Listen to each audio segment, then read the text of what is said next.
بسم اللہ الرحمن الرحیم فصل فیما یترک بہ حقائق الالفاظ۔ یہ وصول الشاشی کا صفحہ نمبر 143 ہے اور کتاب اللہ سے متعلق جو بحث ہے اس کی 8ویں فصل ہے۔ یہ فصل ان امور کے بیان میں ہے جن کی وجہ سے الفاظ کے حقائق ترک کر دیے جاتے ہیں۔ اب جس کی وجہ سے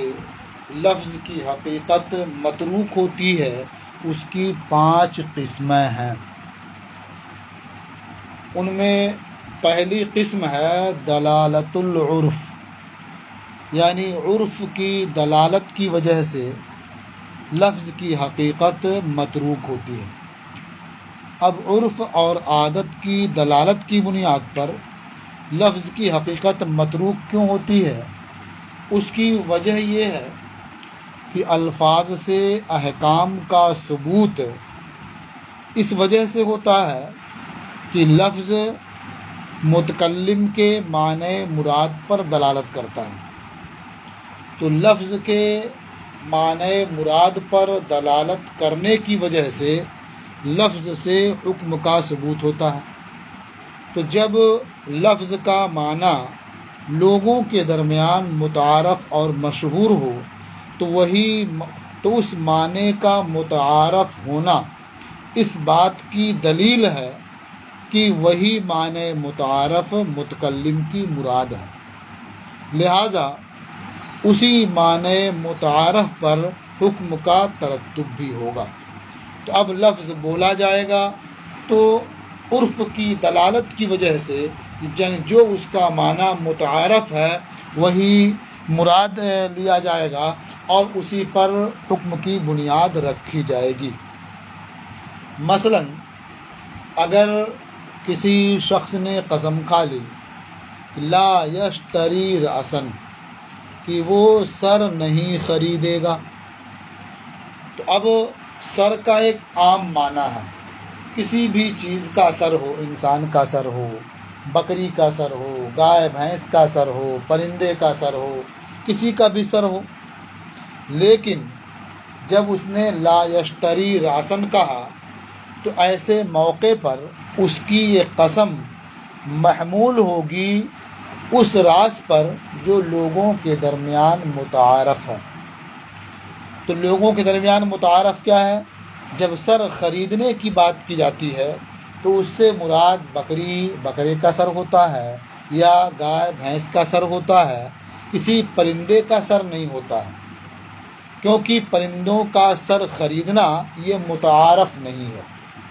تو جب اس نے قسم کھائی کہ وہ سر نہیں خریدے گا تو سر سے کون سا معنی مراد ہوگا؟ وہی جو لوگوں کے درمیان متعارف ہے، یعنی جو سر خریدا جاتا ہے، یعنی بکری کا سر ہو یا گائے بھینس کا سر ہو، یہ مراد لیں گے۔ اب اگر کسی نے گورئیے کا سر خرید لیا یا کبوتری کا سر خرید لیا تو اس کے خریدنے سے وہ حانث نہیں ہوگا۔ تو گویا لفظ کی جو حقیقت تھی وہ یہاں متروک ہوئی، کیونکہ لفظ سر یہ مطلق ہے، کسی بھی جاندار کا سر اگر وہ خریدے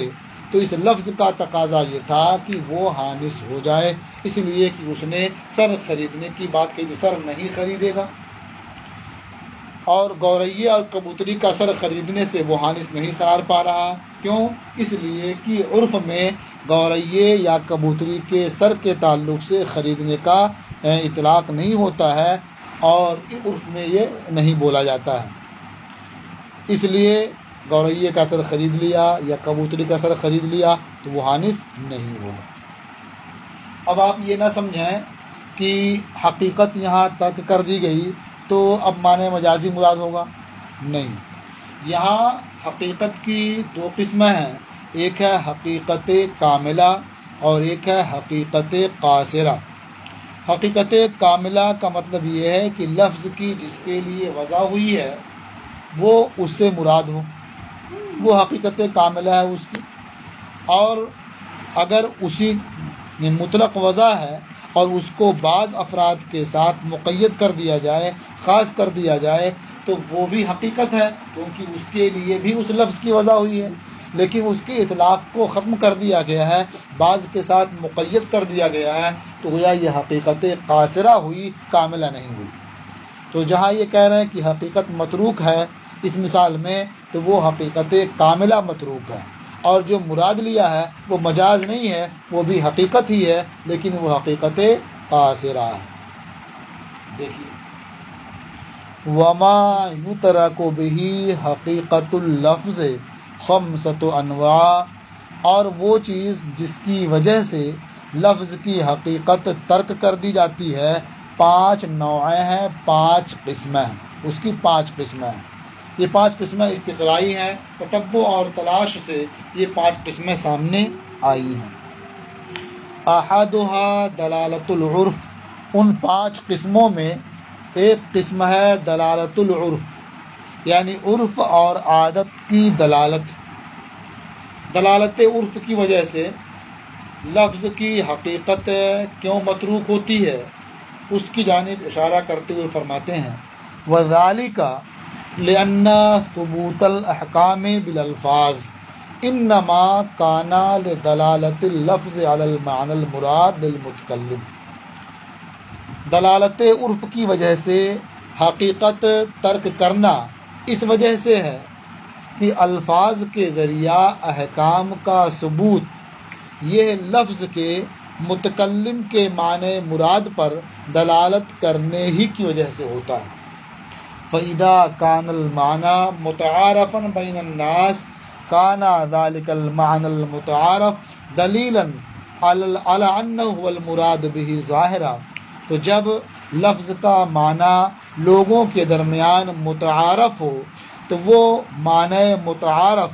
دلیل ہوگا اس بات پر کہ وہی لفظ سے مراد ہے ظاہراً، یعنی ظاہراً وہ دلیل ہے کہ وہی معنی متعارف مراد ہے لفظ سے۔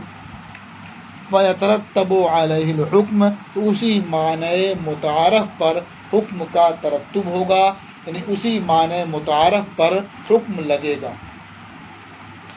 مثالہ لو حلف لا یشتری رأسا، اس کی مثال اگر کسی نے قسم کھا لی کہ وہ سر نہیں خریدے گا، فہو علی ما تعارفہ الناس، یہ قسم واقع ہوگی، محمول ہوگی اس راز پر جو لوگوں کے درمیان متعارف ہے، جسے لوگ آپس میں بولتے اور سمجھتے مراد لیتے ہیں، اسی معنی پر قسم محمول ہوگی، واقع ہوگی۔ فلا یحنث براس العصفور والحمامۃ، تو قسم کھانے والا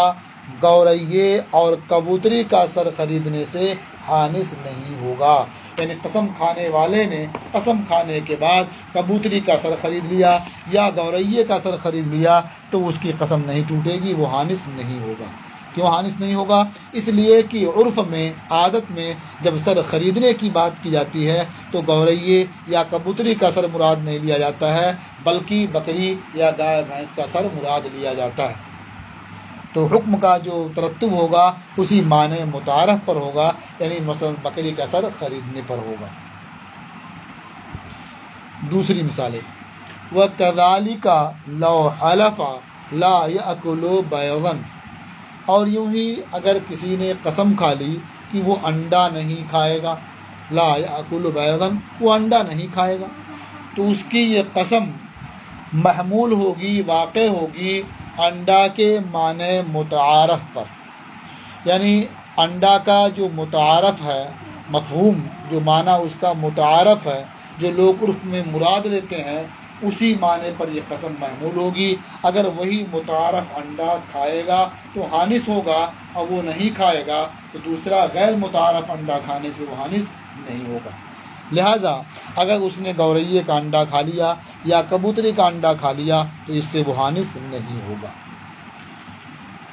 کان ذالک علی المتعارف، تو قسم کھانے والے کی یہ قسم متعارف پر محمول ہوگی۔ فلا یحنث بتناول بیض العصفور والحمامہ، تو قسم کھانے والا گورئیے کا انڈا کھانے سے اور کبوتری یا اس جیسے کسی اور پرندے کا انڈا کھانے سے حانس نہیں ہوگا۔ وَبِهَذَا ظَهَرَ أَنَّ تَرْكَ الْحَقِيقَةِ لَا يُوجِبُ الْمَصِيرَ إِلَى الْمَجَازِ۔ اب ایک شبہ جو ہو رہا تھا کہ جب معنی حقیقی اس کا متروک ہے تو معنی مجازی مراد ہوگا، تو اس شبہ کا ازالہ کر دیتے ہیں کہ یہاں حقیقت کے ترک ہونے سے یہ معنی مجازی کا مراد ہونا لازم نہیں آتا ہے، بلکہ حقیقت کی دو قسمیں ہیں، ایک حقیقت کاملہ ہے، ایک حقیقت قاصرہ ہے۔ تو حقیقت کاملہ اگر متروک ہو تو اس سے یہ لازم نہیں آتا ہے کہ حقیقت قاصرہ بھی متروک ہو۔ ان مثالوں میں حقیقت کاملہ تو متروک ہے، لیکن جو مراد ہے وہ مجاز نہیں ہے بلکہ وہ بھی حقیقت ہے، بس فرق یہ ہے کہ وہ حقیقت قاصرہ ہے۔ تو لفظ کی وضع جس معنی کے لیے ہوئی ہے اس کو عام رکھتے ہوئے اسی معنی میں استعمال کرنا یہ حقیقت کاملہ ہے، اور اسے بعض افراد کے ساتھ مقید کر دینا، بعض کو اس سے الگ کر دینا، یہ حقیقت قاصرہ ہے۔ اسی کی طرف اشارہ کرتے ہوئے فرماتے ہیں وَبِهَذَا ظَهَرَ أَنَّ تَرْكَ الْحَقِيقَةِ لَا يُوجِبُ الْمَصِيرَ إِلَى الْمَجَازِ، اور اس سے یعنی دونوں مسئلوں میں ترک حقیقت کا جو بیان ہوا اس سے ظاہر ہوا کہ حقیقت کا ترک مجاز کی طرف رجوع کو واجب نہیں کرتا ہے، یعنی حقیقت ترک کر دی جائے تو مجاز ہی مراد ہو یہ لازم نہیں آتا ہے، بل جازا ان تثبت به الحقیقت القاصرہ، بلکہ ممکن ہے کہ اس لفظ سے حقیقت کا قاصرہ کا ثبوت ہو۔ وَمِثَالُهُ تَقْعِيدُ الْعَامِّ بِالْبَعْضِ، اور حقیقت قاصرہ کی مثال عام کا بعض سے مقید کر دینا ہے، یعنی کوئی لفظ معنی عام کے لیے وضع کیا گیا ہے اس کو بعض افراد کے ساتھ مقید کر دیا جائے تو وہ حقیقت قاصرہ ہے۔ جیسے آپ نے دونوں مثالوں میں پڑھ لیا کہ راس یہ سر ہے، اس کا ایک معنی عام ہے جو گوریا، پرندہ، گائے، بھینس، بکری اور دیگر جانوروں کے سر پر بولا جاتا ہے، صادق آتا ہے، لیکن اس سر کو خاص کر دیا گیا ہے بکری یا گائے یا دوسرے اس طرح کے جانوروں کے سر کے ساتھ، یہ حقیقت قاصرہ ہے۔ ایسے انڈے کا حال ہے کہ وہ خاص کر دیا گیا ہے مرغی یا بطخ یا اس کے مثل کے انڈے کے ساتھ۔ تو حقیقت قاصرہ کا ثبوت بھی ممکن ہے، اور حقیقت قاصرہ کی مثال عام کا مقید کرنا ہے بعض کے ساتھ۔ وَكَذَلِكَ لَوْ نَظَرَ حَجًّا أَوْ مَشِيًّا إِلَى بَيْتِ اللَّهِ تَعَالَى أَوْ أَنْ يَضْرِبَ بِثَوْبِهِ حَتِيمَ الْكَعْبَةِ يَلْزَمُهُ الْحَجُّ بِأَفْعَالٍ مَعْلُومَةٍ لِوُجُودِ الْعُرْفِ، اور یوں ہی یعنی جیسے لا یشتری راسن اور لا یأکل بیضن میں آپ نے پڑھ لیا، اسی طرح سے اگر کسی نے نظر مانی حج کی یا بیت اللہ شریف کی طرف پیدل جانے کی یا نظر مانی اپنے کپڑے سے حتیم کعبہ کو مس کرنے کی،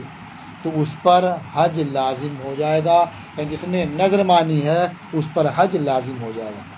تو حج کا ایک معنی تو ہوتا غلبہ جو مطلقاً ہے، لیکن اور اس کا معنی ہوتا قصد کرنا بھی،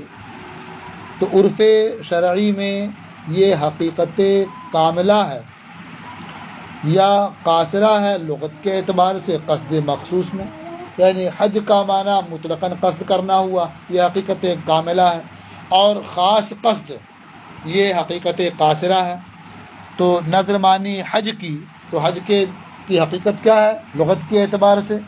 کہ مطلقاً قصد کرنا، لیکن یہاں خاص قصد کرنا مراد ہوگا، کیونکہ عرف میں جب حج بولا جاتا ہے تو مطلقاً قصد مراد نہیں ہوتا ہے بلکہ افعال مخصوصہ کا قصد مراد ہوتا ہے۔ اسی طرح سے بیت اللہ شریف کی طرف جانا، اس سے لوگ حج کرنا ہی مراد لیتے ہیں، یا حتیم کعبہ سے اپنے کپڑوں کو مس کرنا۔ حتیم کعبہ یہ کعبہ سے باہر میزاب رحمت کے نیچے جو جگہ ہے جس کا احاطہ کر دیا گیا ہے وہ حتیم کعبہ ہے، تو اس سے اپنے کپڑے کو مس کرنے کی نظر مانی تو ان سب صورتوں میں حج لازم ہو جائے گا، یعنی جو حج کے افعال معلومہ ہیں، احرام، طواف، وقوف، یہ سب اس پر لازم ہو جائیں گے، کیونکہ ان کلمات کو بول کر کے یہی معنی مراد ہوتا ہے، یہی عرف ہے۔ وَكَذَلِكَ لَوْ نَذَرَ حَجًّا، اور یوں ہی اگر حج کی نظر مانی، او مشین الی بیت اللہ تعالی، یا بیت اللہ تعالی کی طرف جانے کی، پیدل چلنے کی نظر مانی، او ان یضرب بثوبہ حتیم الکعبہ، یا اس بات کی نظر مانی کہ وہ اپنے کپڑے سے حتیم کعبہ کو مس کرے گا، یلزمہ الحج، تو نظر ماننے والے پر حج لازم ہو جائے گا افعال مخصوصہ کے ساتھ، یعنی احرام، طواف، وقوف وغیرہ کے ساتھ حج لازم ہوگا، لوجود العرف، عرف پائے جانے کی وجہ سے، یعنی ان کلمات کو بولنے سے یہی معنی، یعنی افعال معلومہ کی ادائیگی کے لیے خاص سفر کرنا، یہی معنی مراد ہوتا ہے، لہٰذا اس کے ذمہ حج کرنا لازم ہو جائے گا۔ یہ ایک قسم تھی جس کی بنیاد پر لفظ کی حقیقت متروک ہو جاتی ہے، اسے کہتے ہیں دلالت عرف۔ اب دوسری قسم انشاءاللہ آپ کل پڑھیں گے۔